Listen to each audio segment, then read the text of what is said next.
In the southern part of Africa, there's a place with an ancient name, Nxele, a vast wildlife reserve stretching over 600 square kilometers. No cell signal, no paved roads, no clear line between safety and danger.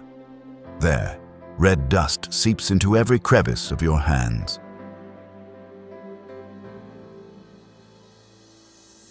The sun scorches every trace of softness, and the only law that exists is the stronger survives. It was in this very place that Eliot James, a 24-year-old tourist from England, set foot for a 4-day wilderness survival tour. He wasn't a seasoned adventurer, nor was he a local. He was simply a nature enthusiast, passionate about wildlife photography, and believed that to understand nature, you have to get closer than any camera lens can reach. He came with a light backpack, a notebook, and a camera that never left his chest. In his mind were vivid images of lions walking through golden sunsets, distant roars echoing through the night, and the hope that he might capture something truly different. He walked with the group, moving through tall grass, listening to the guides talk about paw prints, signs of traps, and how to distinguish animal call. Everything was fine until Eliot, like so many young people, stepped just a few paces off the trail to snap a clearer shot. But in the wild, a few steps are more than enough to become lost. It took less than 10 minutes. When Eliot turned around, he saw no one, no voices, no footprints, only the grass swaying in the breeze and the sound of his heartbeat growing faster. He thought he could find his way back. He thought he was smart enough to track the trail, but as time passed, the sun climbed high, then started to fall, and he realized he had officially been left behind. No map, no signal, no weapon. Just a young man, alone, in a land where life and death are separated by a single breath.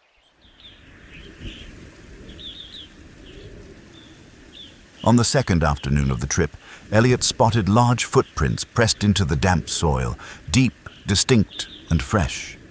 Lion tracks. Blood rushed to his head. His hands gripped the camera tightly. His heart beat with rising excitement. The kind every wildlife photographer dreams of, being close, really close, to a lion in the wild.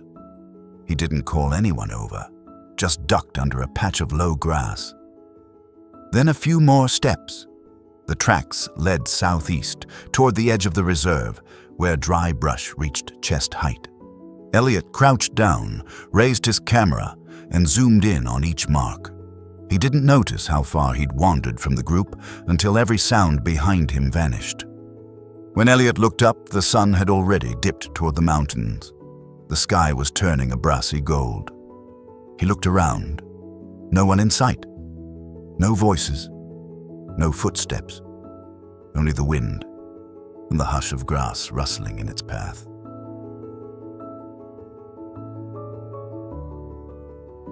Eliot began walking quickly in the direction he had come from, but every bush looked the same. He hadn't marked any trail. His wrist GPS failed to connect. His phone battery almost gone. Dusk set in. The temperature dropped fast. Cold gusts swept across the plains, making him shiver. Eliot shouted, "Nothing." No reply.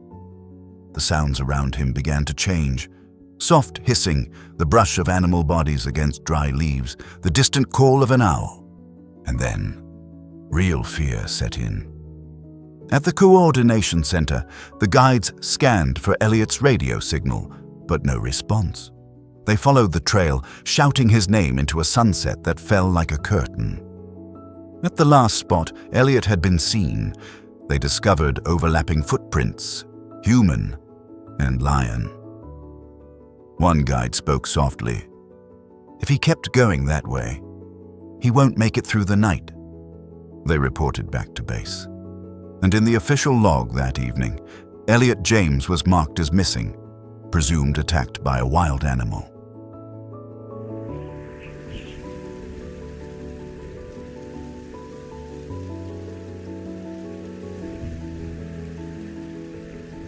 But deep in the grass, beneath the cold wind and the night slowly blanketing the savanna, Eliot was still alive.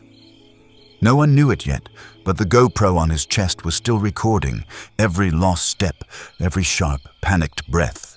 And then, that first glint of eyes, emerging from behind the brush. A lioness.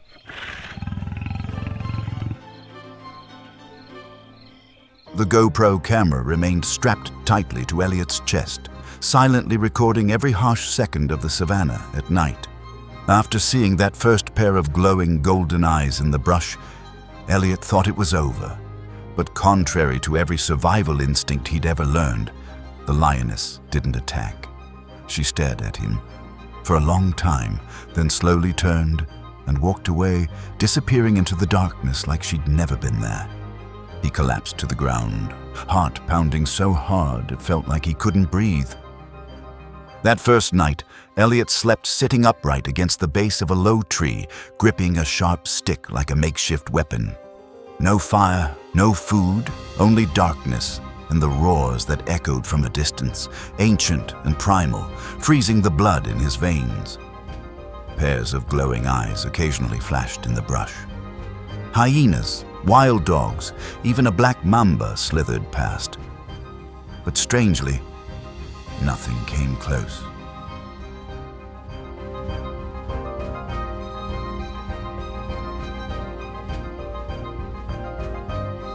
On the second day, Eliot tried to find water.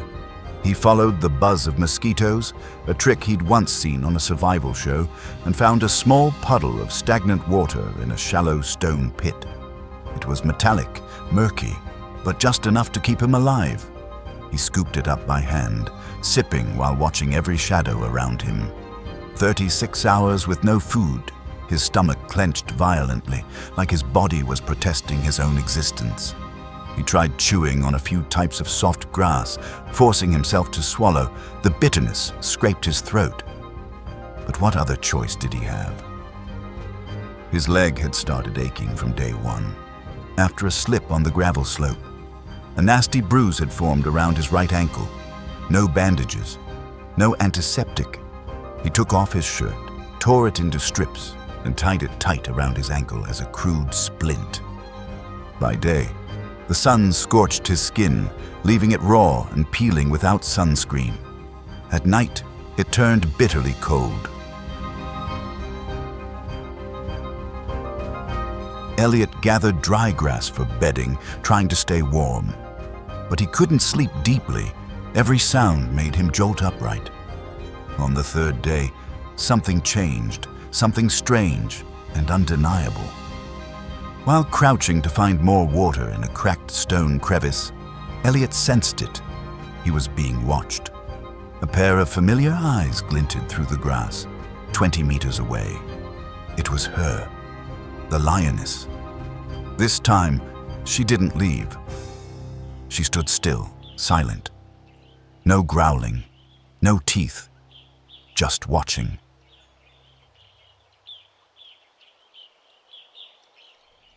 Eliot froze. Every instinct screamed, "Run!" But reason whispered, "You won't outrun her. Stay still, you won't provoke." He chose a third option. He sat down, slowly, dropped the stick, and looked back. 1 minute, 2, 3. Finally, she turned away. But Eliot noticed something different this time. She didn't vanish. She simply circled to the right and lay down, no more than 15 meters away.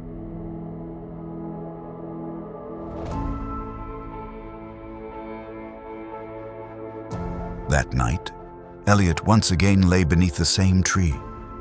But for the first time since he got lost, he didn't feel entirely alone. At dawn, hyena tracks appeared all around his sleeping spot, yet none had come close. Overlapping those prints were larger, rounder ones, clear as day. Lion prints. He reviewed the GoPro footage from the night, and what he saw left him breathless.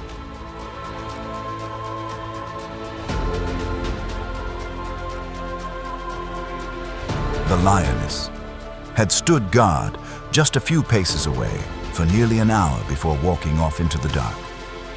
Eliot whispered, voice trembling with both fear and a strange kind of gratitude.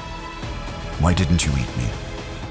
He didn't yet know that a silent bond had formed between man and wild beast, and their story had only just begun.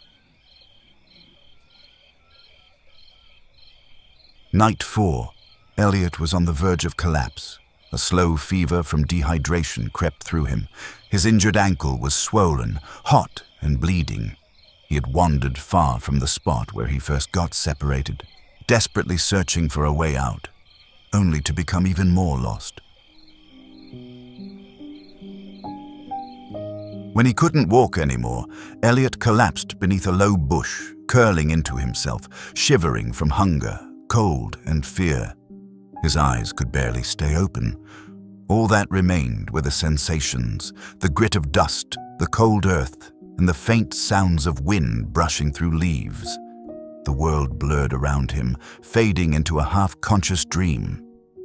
And then, something gently touched his forehead, cold, but alive.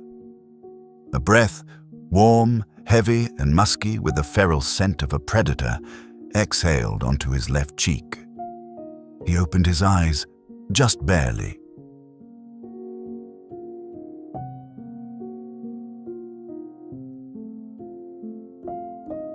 Right in front of him were large, golden eyes, so close he could see the flecks and rings in the irises. A dark, black nose gently sniffed the bleeding wound on his leg. Then came the tongue, rough, dry, and warm, licking the blood as it seeped out. Eliot couldn't scream, couldn't move. He just lay there, his heart pounding so hard it felt like it would explode out of his chest. "This is where I die," he thought. But death never came. The lioness did only 3 things. She sniffed, she licked, and then she sat down, right there. Slowly, she laid her body down, head held high and alert, but not alert to Eliot, alert to the dark forest behind him, where the real danger still lurked. Eliot lost consciousness in a blur of disbelief.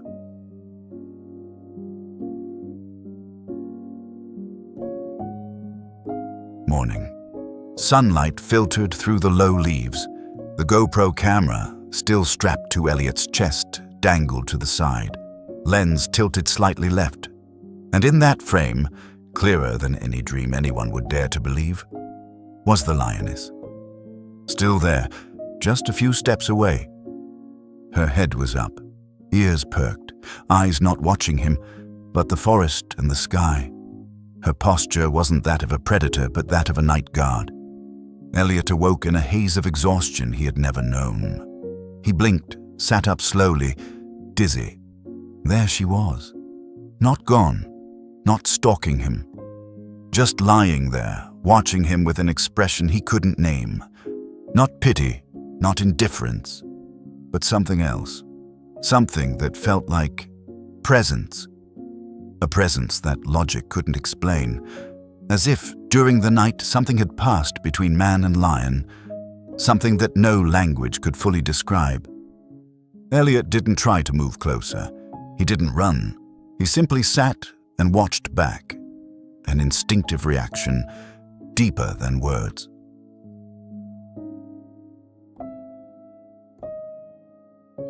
The lioness blinked once, then slowly stood, circled behind him without touching, and lay down behind his back, almost like a shadow of survival.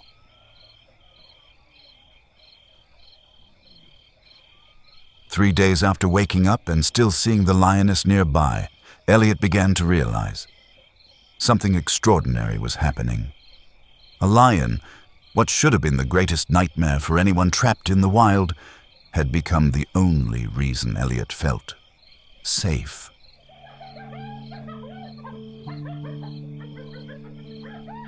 The first night after that encounter, he was jolted awake by a distant roar.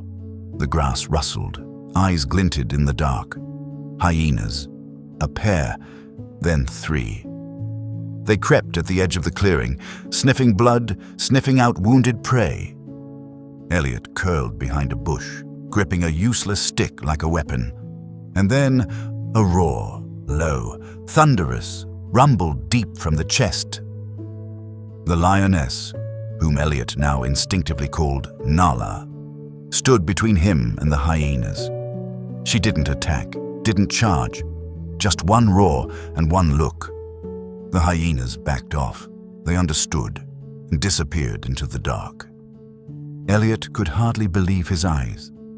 But the GoPro had recorded everything: Nxele's posture, the slow swish of her tail, the unwavering stare toward the intruders, and that moment when she turned to glance at Eliot, as if checking whether he was still okay.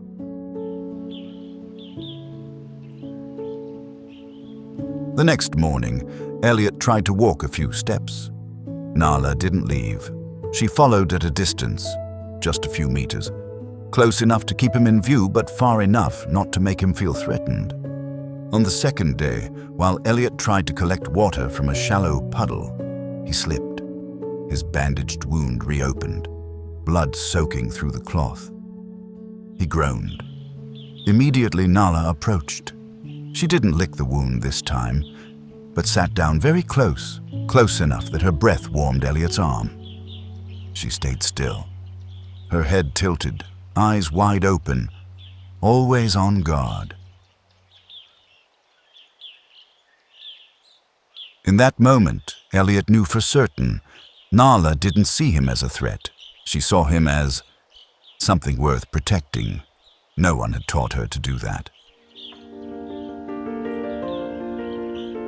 There was no training leash, no clicker, no reward, only instinct, and a decision made somewhere deep in the predator's mind.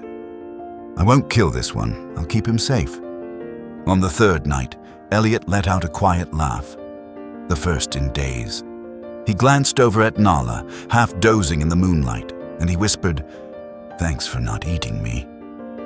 Nxele opened her eyes, ears perked as if recognizing something familiar in his voice.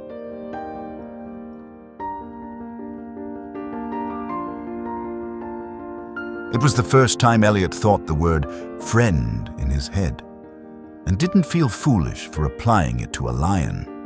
A lioness, mother, warrior, and now, the only guardian standing between him and death. 3 days under Nxele's quiet protection passed in a fragile blur, as if Eliot were surviving on the mercy of a wild deity. But on the 4th night, everything changed. The wind shifted. The air grew thick with the stench of old blood and rotting flesh. The unmistakable scent of hyenas. Not just one or two. Eliot could clearly sense the sound of paws pressing into the dry earth from multiple directions. The darkness grew heavier. Bushes stirred, and then came the bone-chilling, screeching laughter of hyenas. A whole pack, at least 8. Perhaps they had been following Eliot's blood trail for days. Perhaps they had simply caught the scent of something still alive, but weakening. Eliot could no longer run. His knees were weak. Water and food were nearly gone. All he had left was a dull piece of wood, a heart pounding like a drum, and a faint belief in something beyond reason. The hyenas closed in. Their eyes glinted like low flames. One stepped forward, growling, baring its teeth. Eliot backed up until his back hit the base of a tree. His heart pounded so hard and it felt like it would explode. He whispered to himself, "This is the end." And then, a roar tore through the night. Not a vicious, bloodthirsty roar.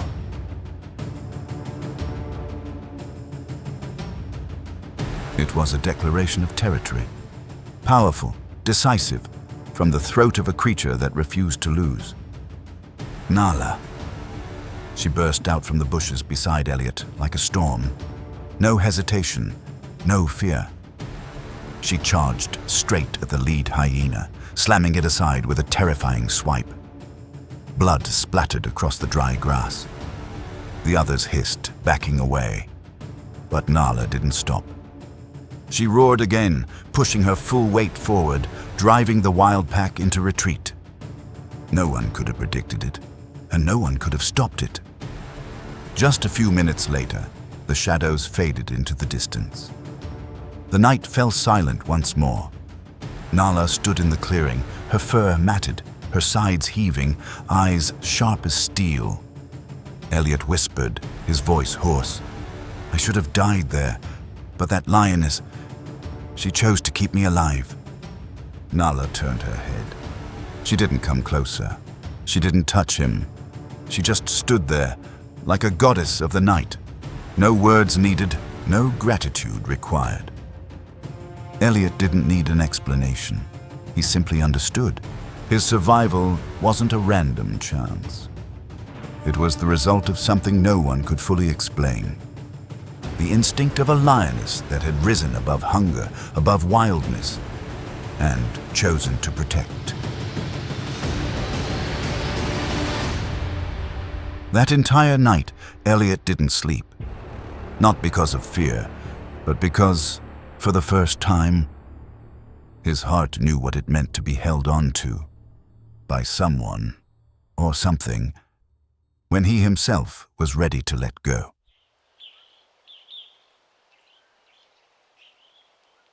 Dawn of the 7th day, though Eliot had lost track of time, his body knew.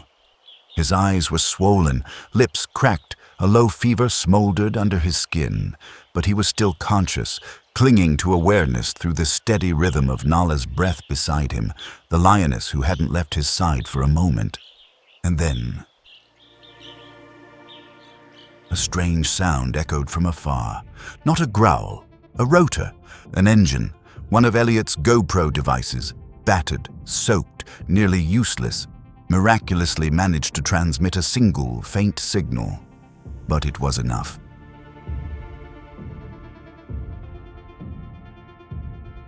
Enough for the rescue team to lock on to a general coordinate.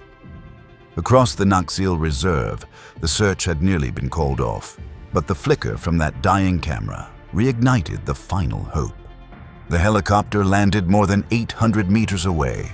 A rescue team of 3, led by the reserve's most experienced ranger, Themba, rushed toward the signal, tearing through brush and treacherous terrain. They were prepared to find a body, but they didn't. Instead, they found Eliot, lying motionless beneath an acacia tree, his face gaunt, his clothes shredded, but still breathing, and only a few meters away, a lioness, massive, pale gold fur, sitting calmly but alert, her eyes locked onto the group. Everyone froze. Hands dropped from their waists, where tranquilizer guns typically rested. No one dared exhale too loud. Then, something no one could have predicted happened.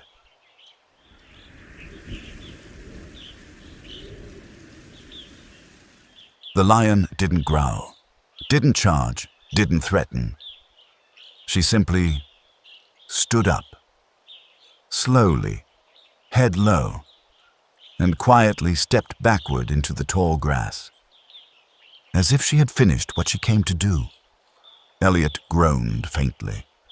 One rescuer dropped to his knees and checked his pulse. Then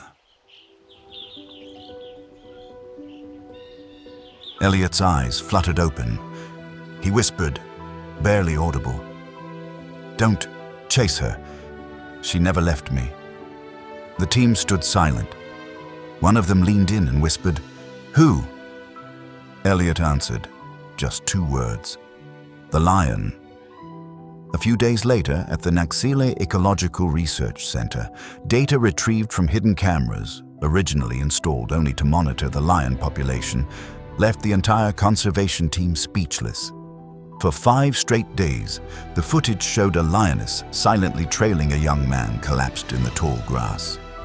Each night, when hyenas appeared, she would let out a low growl and block their path. When he passed out, she would lie a few meters away, eyes fixed on his frail figure. No hunting, no predatory behavior, no instincts to kill were triggered.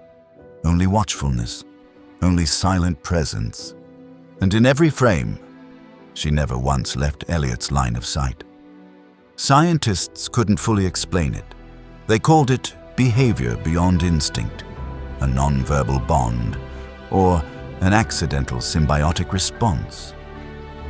But to Eliot, he didn't need a definition. "She never left me," he repeated with more certainty during his first interview.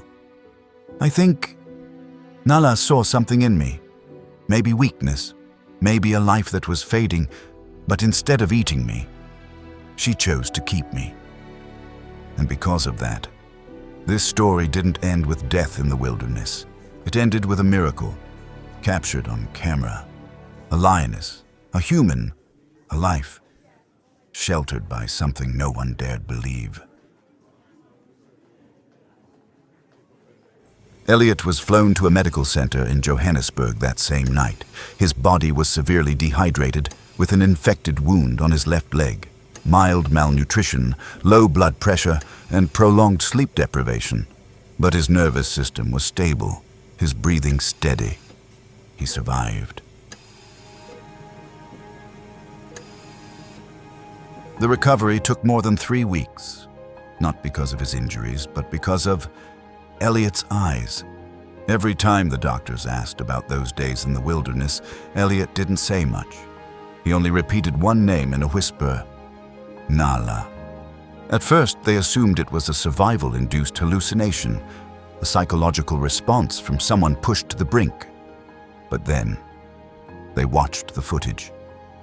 They saw her, the lioness, never leaving Eliot's side for 5 days. They watched every moment, the low growl when hyenas approached, the way she angled her body to turn her back to the wind, almost as if shielding him.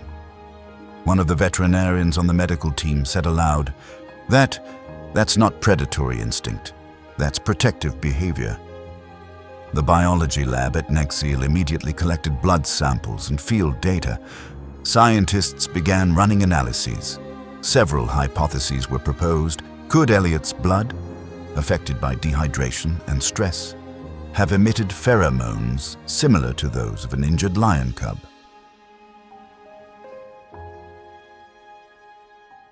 Could Nxele have recently lost her own cub nearby and her nervous system temporarily reassigned her role, seeing Eliot as something to guard?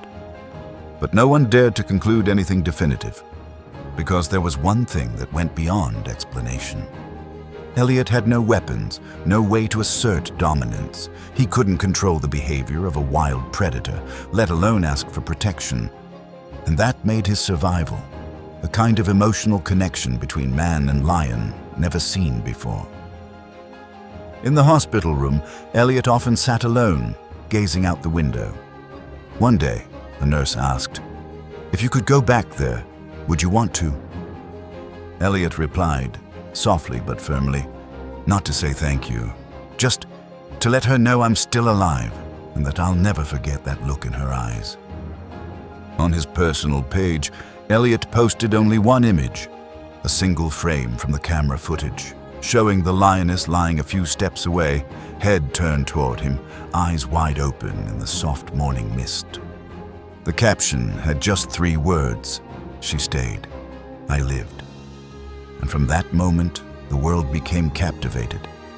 Not just because Eliot survived, but because he was spared. Not because he escaped, but because a creature who could have ended him chose instead to protect him. And that is a story beyond numbers, beyond biology, beyond evolutionary instinct.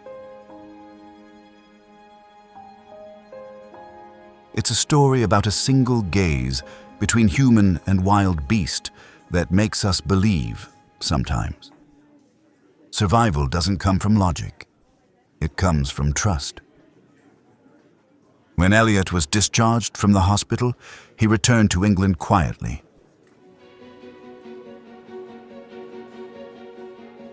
No press conference, no media contracts, just a single USB drive containing all the footage from the GoPro he'd worn during his 7 days of survival. He handed it over to the Nxele conservation team, then stepped away from the spotlight. 3 days later, the edited video was uploaded to Nxele Reserve's official channel. The title was simple, not sensational. 7 Days with a Lioness, a True Story.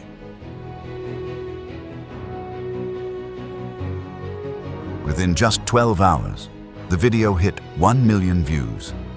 After 48 hours, 20 million. By the end of the first week, over 80 million. Social media flooded with images of Nxele, her radiant eyes, her steady stance, and the faint, fragile figure of a man lying beside her, alive. Major international outlets picked up the story. BBC, Unlikely Guardian, a lioness saves a lost man. National Geographic, the boy raised by a lioness. The Guardian, when the wild chose to protect. Many conservation organizations from Europe, Africa, and South America reached out to the Nxele Reserve management to request permission to share the video, not for entertainment value, but because they saw its potential. A true story, no CGI, no complex dialogue, yet it touched the deepest parts of the human heart.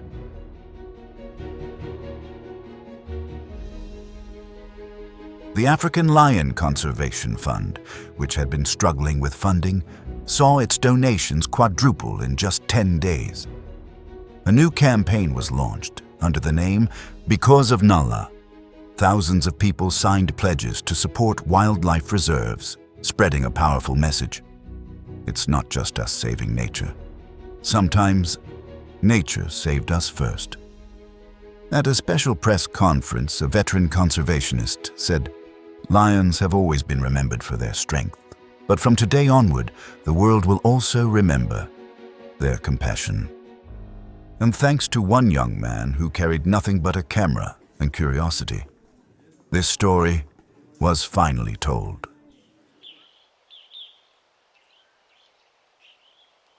No one could explain why Eliot survived. There was no definitive scientific evidence to answer why a lioness, the apex predator of Africa, chose to stand guard rather than attack. Researchers proposed theories. Perhaps Eliot emitted hormone signals similar to a wounded cub. Perhaps his injuries reduced his natural scent, making Nxele see him as non-threatening. But for Eliot, he didn't need an explanation because he knew that Lioness had chosen not to kill, but to protect.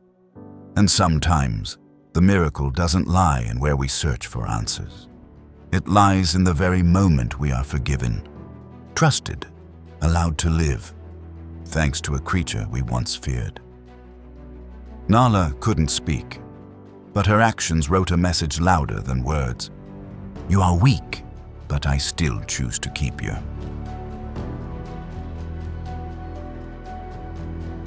If you believe that there's a shared language between humans and nature, one that doesn't require words, just a glance, a presence, and a gentle act. If you believe that sometimes saving a life is simply about being there, not abandoning, not turning away, hit like to share that belief. Share so one more person knows that life is always worth saving. Subscribe if you want to keep hearing real stories of connection between people and the wild. Because amid the roars, the dust, and the fear, sometimes a single gentle breath is enough to change a destiny.